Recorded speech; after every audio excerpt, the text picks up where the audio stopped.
Hi everyone, welcome back with me again in the channel. On today's tutorial, I'm going to show you how you can add a signature or any quick informations to your Android lock screen.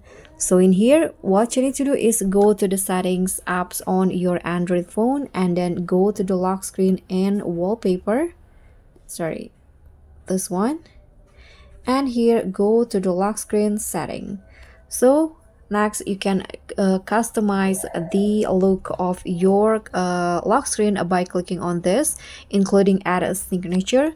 So as you guys can see here, my current signature is this one, my own name. So if you want to change it, just click on the quick information or signature and click on this pencil icon to edit it.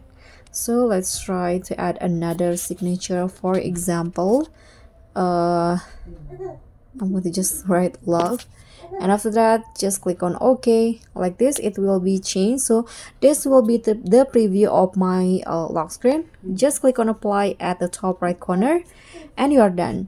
So that's all from me. Thank you so much for watching. Don't forget to like, comment and subscribe. Also click on the thanks. Bye.